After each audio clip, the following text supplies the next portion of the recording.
UCFM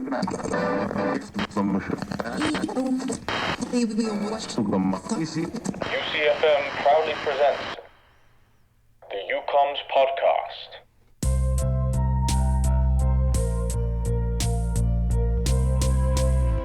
Hello everyone, welcome back to the UCOMMS podcast. My name is Declan, and with me as usual is our wonderful second host, Taiga. Hello Taiga. Now that I've ascended to co-host, my power is unimaginable, and thank you for letting me stay here as always. Well, I think at this point you're a very valued co-host here on the podcast, so I think we love having you. We love having you as the co-host, and I don't know if you know this, Taiga, but this is actually my last semester at uni, so I won't be around next semester. So maybe we can hand over the reins, and Taiga in the future will be the lead host, and he will be joined by the second host. I don't know. I don't want to think of what a season 2 is right now. I want to enjoy season 1 as much as we can. Cool. So Taiga, welcome back. Thank you for being here. I heard it's been a big fortnight for UCOMMS. It's not really a big fortnight, but we are holding an event now. Oh, okay. As everyone knows, this is a Monday night that we're listening to this. So that means in 3 days' time, in this same building that this has been recorded in level B, room 16, so 9B16, UCOMMS is holding our welcome pizza lunch for semester 2. Ah, cool. Nice pizza lunch. Yes, we'll be having Red Bull available, details to be confirmed at the event. But we want to give out a Red Bull for all our members who show up. Ah, cool. But also, if you're not a member, come become a member, get a Red Bull and some pizza. And just chat. Yeah. You know, make some friends and have a good time. We're trying to put up study sessions as well. I want to say 10:30 on a Tuesday. We're going to try to start running that each week, just so that cool. Obviously a lot of people in the communications degree, we're at different stages of the degree, but there's always going to be some crossover. There's always going to be some advice that can be given of what to do and what not to do. Yeah, I mean, well, even within that, you have first, second, and third years that kind of share the same units. So I know a lot of the second and third year students will share the same units just based on when the unit's offered, what prerequisite units they've done based on when they're offered and stuff like that. So I know there's a bit of like crossover between like, just because you're a third year student doesn't mean all of your units are third year students, like third year units. I mean, they can be you can be doing second year units. Like I'm currently in my last semester, so I'm doing all of my capstone units at the moment, but I did one of my introduction units 2 semesters ago. Did the second unit last semester, and now I'm doing the final unit now. So when I was doing that, I was a second year student, but I was still in with first year students. So I know there's a bit of crossover there. But basically, if I come to 9B16, when is it? On Thursday. So for the study period is on Tuesday, 10:30 a.m. Okay, are they in 9B16? Yes. Okay, cool. And if I come this Thursday, so week 4, Thursday. Yes, week 4, Thursday. What time? 12 o'clock. 12 o'clock, I'll get free Red Bull and free pizza. If you're a member, yes. If I'm a member. But can I come and just hang out otherwise? Of course, yeah. Cool. And I can sign up when I get there, obviously. Yeah, we'll have QR codes scattered across the room. Okay, cool. Awesome. So we got some study groups and some pizza. UCOMMS loves pizza. I guess it's like the universal food for all students, isn't it? Like everybody loves pizza.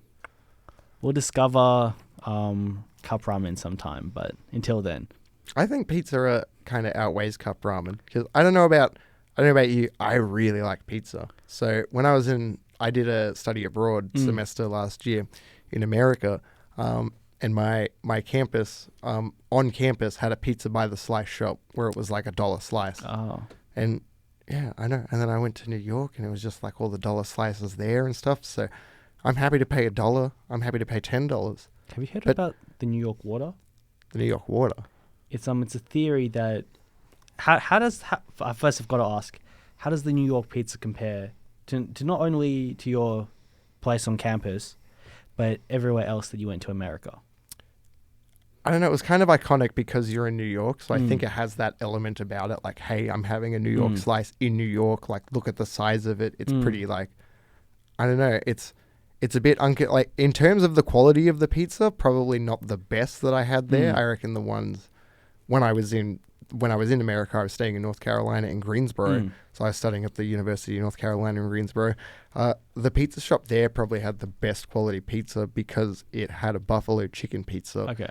Where it used like the buffalo sauce as the base sauce. Oh, okay. And then like the chicken and the cheese and all that stuff on top of that. And I loved that. So, but I think it's just like the iconography of having, you know, a New York slice in New York. It's like having a bagel in New York, you know. It's kind of, it's an iconic thing you do. I've just heard rumors about how the water is slightly different towards there. And that is that makes the dough slightly different. And that's why people say that's the big difference between New York and like other places. I know apparently not everywhere in the tri-state area. I think just New York and New Jersey. However, obviously this is only what I've seen from a few YouTube videos. Obviously, just comment on our social media if I'm wrong. Well, okay. What do you think is the best pizza in Canberra? Oh, that is hard. That is very hard. I always believe that there's always a subjective number one and an objective number one, and I haven't eaten enough pizza to give an objective number one. Okay. Subjective number one, a place called Lakapana in Old Kingston. Old Kingston. Cool. Lakapana. Lakapana. Yeah. It's been there for a while.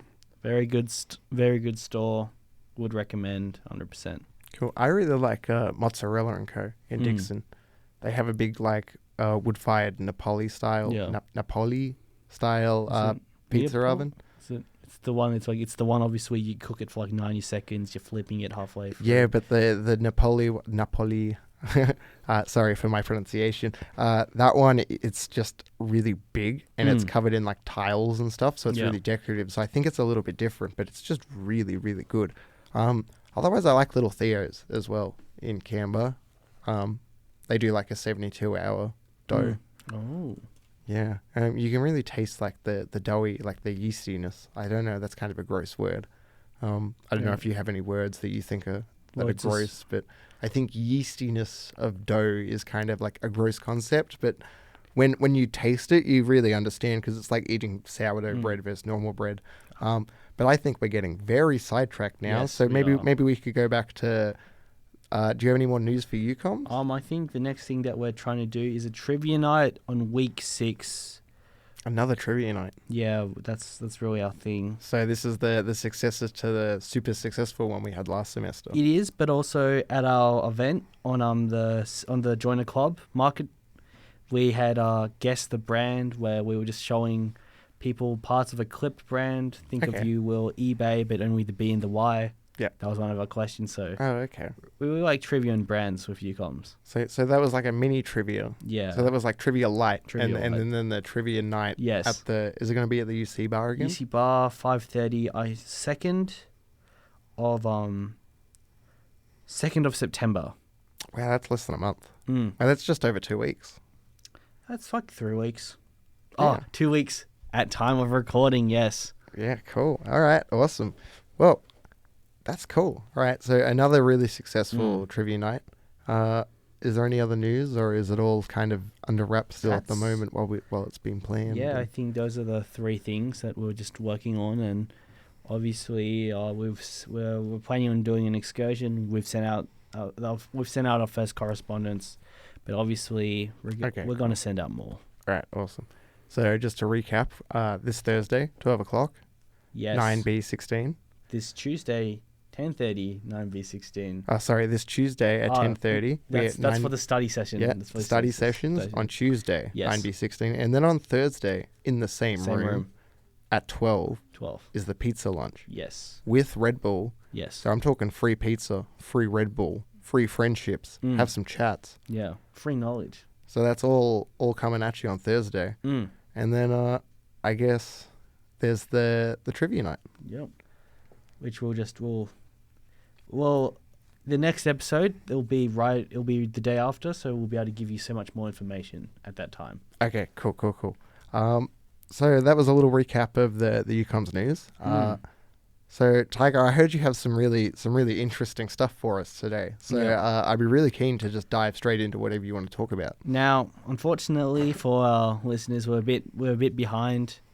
I don't think this is a case of it happens one day after the podcast. I can't confirm that, but I'm sure a lot of people have been talking about this controversy. It's the Sydney Sweeney American Eagle advertisement about their jeans. The jeans controversy.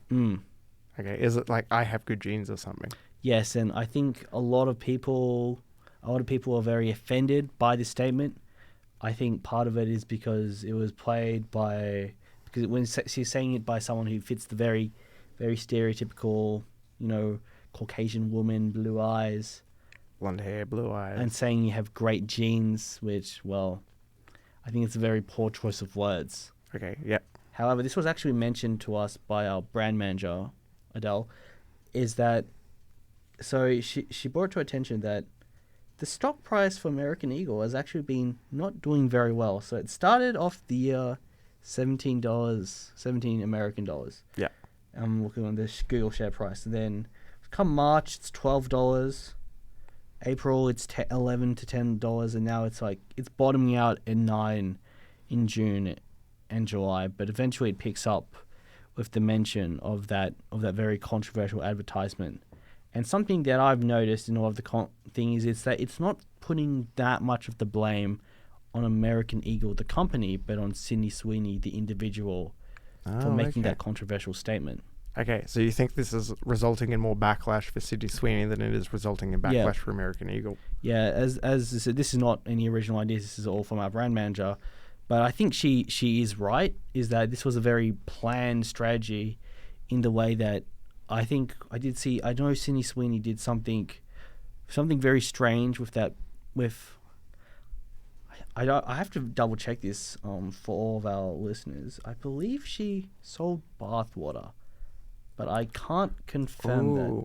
I have a feeling she might have jumped on that bandwagon a few years ago, or maybe a year or two ago. No, it is. So it appears that she's selling soap infused with actual bathwater. Oh, that's right. It's through Dr. Squatch or something. It's like a brand collaboration. And I think the fact is there's already this animosity behind it. Yeah. So I think they simply decided to engage her with this campaign knowing that she's already this big target and just drawing away attention from themselves for allowing an advertisement that could have that second meaning. And if that is true, that is worrying, because in communications we're always told to always work well and I guess what's the word? It's don't bring harm to others and portray good meanings. And it could be either A, they're obviously doing harm, this very, very racist statement, this very racist double meaning, but B, they're also directly using the influencer that they're working with to make a very hurtful claim, and then just use her as a shield. Well, I don't know, because it kind of reminds me of I can't quite think of the word. It's like artificial controversy. Like we've talked about that before, kind of with Duolingo and the AI thing, and coming out and saying that I'm going to fire everyone and replace them with AI, surely knowing that that's going to get negative backlash, and then knowing that any word of mouth is good word of mouth. So it makes me wonder if it's sort of an artificial controversy. They've done this on purpose to gain the controversy, to gain the brand recognition, because otherwise would we be sitting here talking about American Eagle jeans? And how many other people would have talked about American Eagle jeans now, that wouldn't have even paid them attention, a few weeks ago. And what I think is also interesting is this controversy has gotten so high that I think it's very funny that Donald Trump has actually chimed in on this and said that I think it's they're a very good American brand. It's really good advertising. The sales have skyrocketed. The jeans are flying off the shelves. Verbatim, I think he said that. So I don't know. I think it's kind of interesting that it's reached the point of, hey, now Donald Trump's talking about it. Even though Donald Trump talks about everything, he's kind of a loose cannon. Sorry, in that regard. So I don't know. What do you think? Do you think it's kind of like an artificial controversy? I think it is. It does feel very manufactured, very planned, but Yeah. I've got to see. Apparently, I need to verify it before I say this, but Because this is kind of going back to like, I can't remember how long ago it was, maybe like 5 years ago or something, like when Belle Delphine was popular. This is kind of going back to that, and like, what brand would want to collaborate with Belle Delphine at the height of her controversy? I think a lot of brands would have wanted to collaborate with her. I don't know why. Maybe they didn't. Maybe that could because she has a bit more. I don't know much about Sydney Sweeney, but I know that Belle Delphine definitely did adult content. Yeah. I think the difference is that Sydney Sweeney is this established actress, so it was very strange that she makes this very strange bathwater. Yeah. Okay. Then she makes this even stranger jeans ad. But I'd like to just read to you what American Eagle posted on Instagram is Sydney Sweeney has great jeans. The campaign is and always was about the jeans. Okay. Her jeans, her story. We continue to celebrate how everyone wears their American Eagle jeans with confidence their way. Great jeans look good on everybody. I feel it just makes the situation worse and doesn't really address the complaints and the insight that all these people had, and I find that worrying.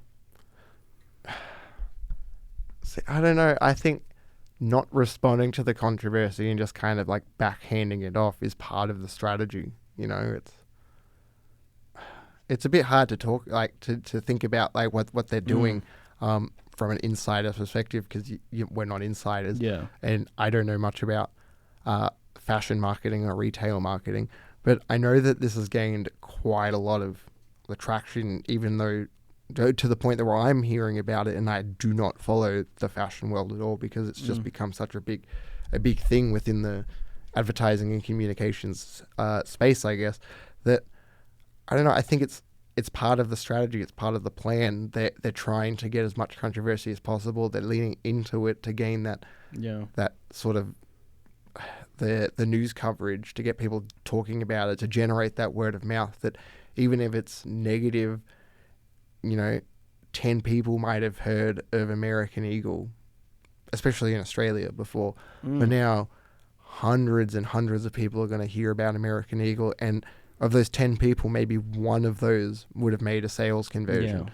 Now, if it's reaching hundreds, even if it's 1%, they've just gone to like what? So let's say it's like 500 people. That's 1% is like 5 people. So instead of reaching one person and converting, they've now converted to 5 people, even though it's a bit of a bigger push. And I don't think it's that expensive either because they're just making a single ad or a single sort of campaign, and it's gained this much traction. I think you're right that they didn't really have that much to lose. Yeah. And they've had a lot to gain, and I think they did gain a lot. Yeah. I think they should issue another apology, but also like it does feel. I feel like they should. The fact that it has a double meaning, they let it go. They continue to kind of repeat it. Yeah, I do think it's in poor taste, but I do think it's very topical of the time because when you think back to when that statement would have been originally said back in the World War II, there was a lot of anti-Semitism and a lot of controversy surrounding, I guess, different faiths and that nature. Whereas that controversy seems to be happening again now. I don't really want to dive too much into politics because I really don't know too much about that either. Especially for us, we're a comms sort of podcast. Students. We're not political science students. But I think it's very topical at the time now too, to sort of harken back to World War II and those huge controversies surrounding anti-Semitism and stuff, and bringing it now, because it's sort of a very topical issue. I think final statement. I think American Eagle should issue another apology that's more thought out, but also they should find a way. I don't know, because you don't want it to be some kind of meaningless action of just a donation to charity, but also like you do want to have some kind of change. But I think they should issue another apology, donate to charities, but also have a press release as well, and actually try to allow members of the media to ask the people who are behind this advertisement, what they were thinking, had they even questioned it. I think it could be a bit late now to even that is true, though. to even issue the apology. I think, like, if you're going to issue an apology, you have to do it relatively quickly because there's that timely nature about it. True. Within communications, you have to you can't let things bubble up or like opinions be formed. You have to kind of get in there before, and they didn't. And opinions have been formed. That's very much part of the. We'll go back to the words we said last week or the week before, last fortnight or the fortnight before. It's part of the cultural zeitgeist now. I think people will be talking about this in a while. It could even be a case study. That who knows? Future case studies for UC Temple. Are you listening? I don't know, but I think we should just. I think we've said everything that we can say in our very limited knowledge because we're trying to come at it from a communications angle. Yeah. And let's talk about something else. And you know what I like to always, what relaxes me, Declan? What relaxes you, Tiger? Biscuits relaxes me. Biscuits. You know what kind of biscuits? What kind of biscuits? Arnott's biscuits. Specifically. This is not an advertisement. This is not an advertisement. But it is just a fact. But I think why I say Arnott's is because I think of a lot of different biscuits I like to consume. Any Australian brand of biscuits, I think, they're all owned by Arnott's, and I thought that's a very. I'm gonna pull up a list of their products, and I want to see. Oh my God! I'm just looking at it now. They have a lot of biscuits, so I think we should just start by just going through their products and just seeing how many of these products are you aware that they're Arnott's. Now, I think one of the most famous biscuit is the Tim Tam. I love a Tim Tam. I love a Tim Tam. Very synonymous with the current brand of Australia. Oh mate, give me a Tim Tam. And I think but did you know that they now own the wagon wheel?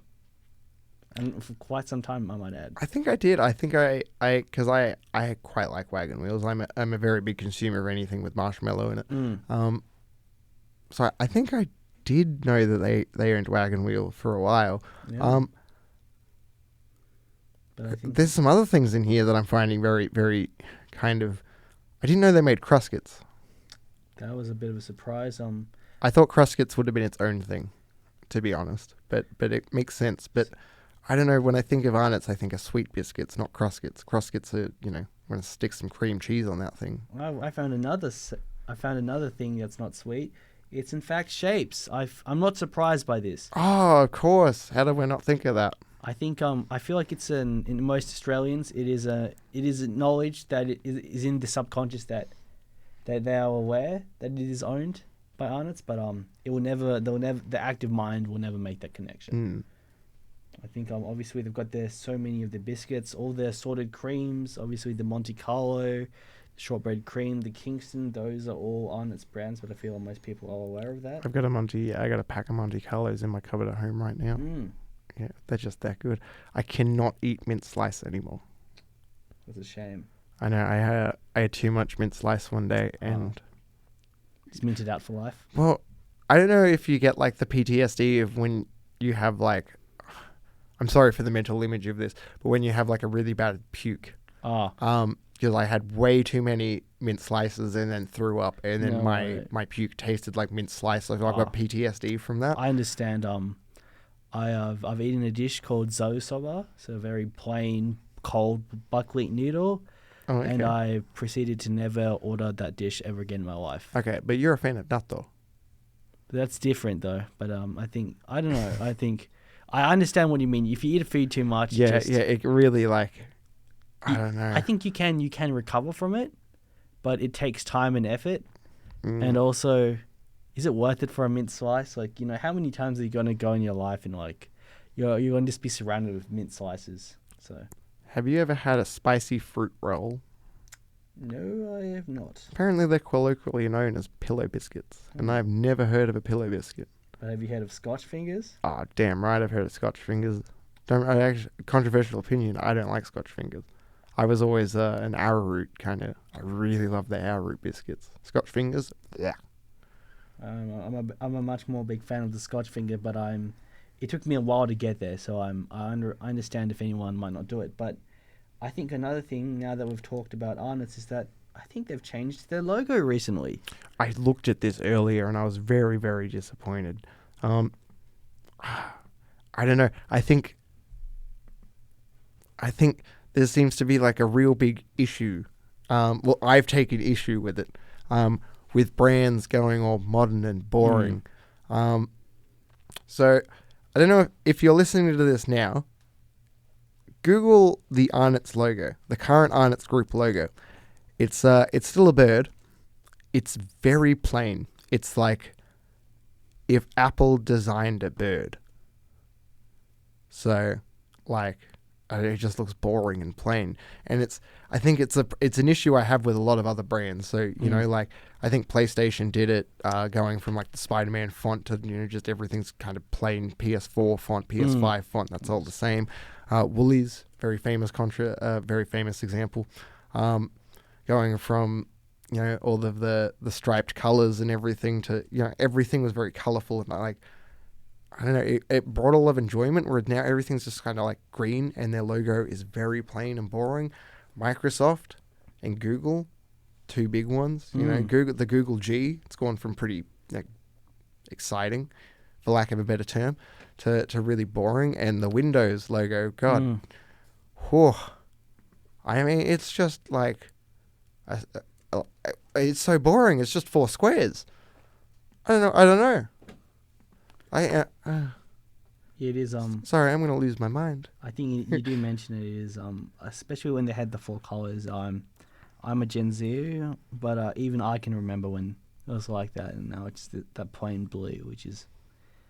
And I don't know what exactly this phenomenon is called, but it is happening. Everything's becoming more stylized and more corporate, and I think it's like minimalization. I think minimalism. Is that? Yeah. I think that's just happening to Arnott's, which is a bit disappointing, because I think a good part of the logo with the bird is that it's got, you know, it's got that green, but then it's got the blue and the red. It feels very distinct. It's like yeah. You know, it's like that's something you won't see in the real world, but it's like, you know, that this specific bird, that's Arnott's. Yeah, I think that's a good point, actually. It is very visually distinct. Like, you can look at the Arnott's bird and think, oh, that's the Arnott's bird. The new Arnott's bird kind of looks very generic to me. Like, I could look at that and think that's any Arnott's bird, especially on a blind lineup of, like, bird logos. I wouldn't remember that one. Whereas I think the old one, I don't know, it definitely had a lot more style to it, because I think it had that kind of, it wasn't focused on being simple. It had a design to it. It looked like a bird. And then when you go back and look at some of Arnott's older advertising, like, they're very iconic advertising, whether that be on the biscuit tin or the TV or, you know, print ads or anything. But I think, like, biscuit tins were a really huge way to advertise, because like, you keep the tin forever. And then, I don't know about you, when I grew up, I knew so many people with an Arnott's biscuit tin that did not contain biscuits, but it really made me want biscuits every time. I think the problem with the biscuit tin is that it does make, if people reuse it, that I think it is very effective, very good. But the problem I've found often is that eventually these containers, they get thrown away. Yeah. So it is creating extra waste. I'm always a big believer of this strange utopian world where you buy a tin for one food and you keep using that tin and you keep getting the food into it. But of course, how would that work in this society? Like, if you were to buy, if people could buy an Arnott's tin one time, then keep storing their biscuits in it, maybe that's an interesting idea for a campaign of that. Of it's someone buying Arnott's tin originally, but then just reusing that. But I suspect that won't be the case. Yeah, well, I think there's been a few cases of that happening, because I can think, at home I have a coffee tin. So from the 2000 Olympics in Australia, in Sydney. So I can't remember what brand it is, but normally they sell their coffee in like a generic glass jar. During the 2000 Olympics, they had a special memorabilia.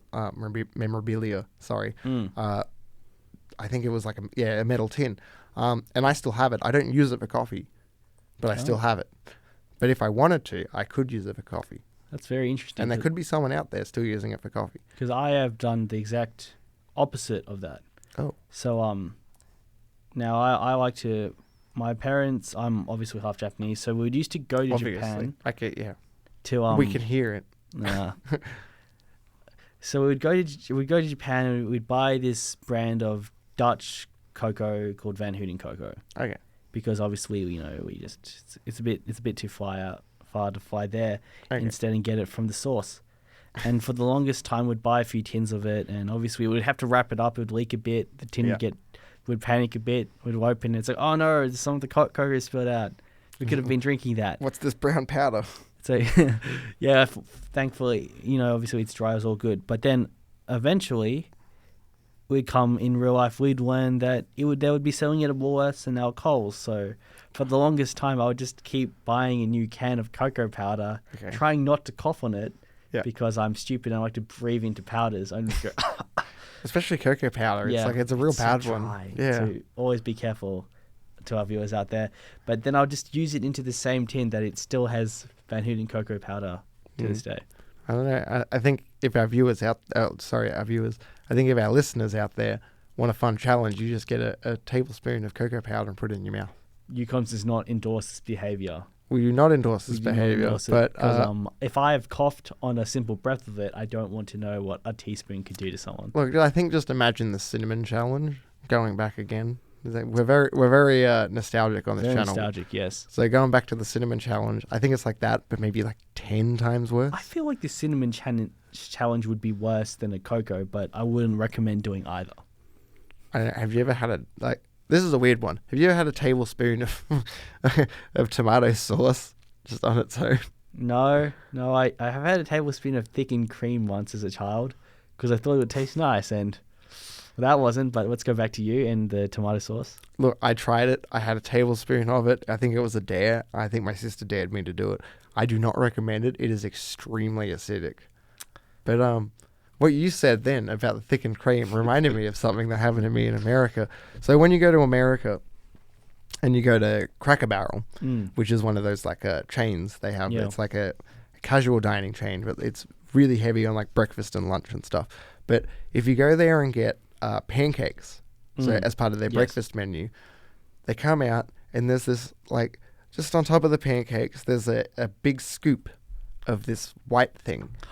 I think I know what it is. Right? And I looked at it, I was like, they've put ice cream on top of the pancakes. How lovely. That's really nice. So I got some ice cream, what I thought was the ice cream, and I chopped a little bit of the pancake up with my knife and fork and got some of the got some of the white stuff. Did they give you a special knife for this ice cream? No. I just grabbed it, I think I sliced a little bit off, put it in my mouth. As soon as I hit my mouth, I realized, oh no, this is a giant, just scoop of butter on top of the pancakes, and I put it straight in my mouth. And thankfully I like butter, but it was a bit much, if you know what I'm saying. I don't think I've ever had so much butter in my mouth at any one time. It was to the point where the whole inside of my mouth felt like it was kind of I don't know if you touch butter, it's really hard to get off your hands. It's like oil. Yeah. There was that feeling just coating the inside of my mouth, nothing else would stick, or everything just kind of flowed off my taste buds. It was really annoying. But I think that's I've always, for some reason, going back to Japan again. I like to go to this family restaurant. It's a very cheap, casual, fast dining, I believe it's called. Okay. In the Western type, but always the pancakes are very well known. That's the fourth most popular dish. Is it the fluffy one? Yeah, it's fluffy. Yeah. It's got 3 pancakes and with butter on top. So I'm always accustomed to getting the butter. If it's gonna be on top of pancakes, it needs to say ice cream. Otherwise, I believe is butter. When you were telling your story, I just kind of quickly interrupted a bit. It's did it come with a knife? Because I already knew that it was going to be butter. I think I'm coming at it from a Canberran's perspective. I think from an Australian perspective. Where I grew up, if I went out for pancakes, I went to the pancake parlor and I got pancakes with cream and ice cream, both. because you just can't have enough. I filled up on ice cream the first time I went there as a 7-year-old. I really miss the went out pancake. of I business. really miss that So pancake sad. parlor ad they used to play on the Yeah. TV too, with the little jingle and the pancake parlor. We need to bring Lovely. it back to Canberra somehow. I don't know how, but we'll I find think a way. just a good pancake shop. Or just maybe in Belconnen. Yeah, I don't know. Especially with the light rail, that's if it returned to its old spot, that's like really bad for business. So I don't know. Is there a place in Canberra that does the fluffy Japanese style pancakes? I'm sure there would be somewhere selling it. We'll investigate and come back. But One of my favorite things in Japan. It's kind of related to a pancake, but it was like the really fluffy cheesecake. ooh, Like that. It was like really jiggly and like kind of pancakey, but it's a cheesecake, and damn, Yeah. it's so good. I was thinking you were going to mention dorayaki, but I was. No, No, it looks like a pancake, so it's like if you're expecting people to say I prefer the fish. taiyaki. Yes. Of course, that's I guess, but I think that's a really interesting point to end the episode on. Was this? Taiyaki with ice cream in it. No, not of that, but the idea of what would you expect on a pancake and how different. How I think that's what brands want to do is they want you to imagine. They want you to construct a certain image of food, so you're always going to get it. Like if you're in America, you're always going to get some butter on your pancakes. So that means you're just buying more butter because you're just going to eat it with pancakes. Well, yeah, I think this could be a really interesting thing. So, yeah, if you have any, like, what do you think would go nice on a pancake? What's your personal topping on a pancake? Let us know through, like, DM us on Instagram or something. Just let us know. We'll try to make an announcement on this. So on our Instagram, if you find us through there, please reply. Yeah, I'll go first. So, my favorite topping on pancakes is chocolate sauce. Ah. I'm a big fan of chocolate sauce on pancakes. Now, I'm very lazy. So I'm just going to say banana. So it keeps I don't feel too guilty. Oh, but that's not a sauce. No, I guess there's a but topping. I drown my pancakes in maple syrup. So I Okay. need to distract and then you put the myself from butters that. on. Yeah. No, I mean the not butter. bananas. I put the banana on before, and Okay. I put maple syrup. And it's like Okay, and then the butter on the side. the butter is only if at the restaurant I'll use a bit. Okay. But you can't indulge in the butter. Right, awesome. Well, like you said, that's probably a really good point to end on. So, awesome. Thank you, everyone, for listening. This has been episode 7. Sorry, I just gotta get some stuff ready. Very disorganized. So this has been episode 7, coming out week 4 on Monday. Again, tomorrow on the Tuesday at 10:30, come for the study group in 9B16. And then on Thursday at 12, come for the pizza lunch and the Red Bull. Get some pizza, get some Red Bull. I mean, it's free if you're a member, so why wouldn't you? Yeah. And then I guess keep tuned for all the news surrounding the excursions and the trivia night and everything else, all the exciting stuff the UCOMMS has planned. So thank you, Taiga. Thank you. And we'll catch you all next time.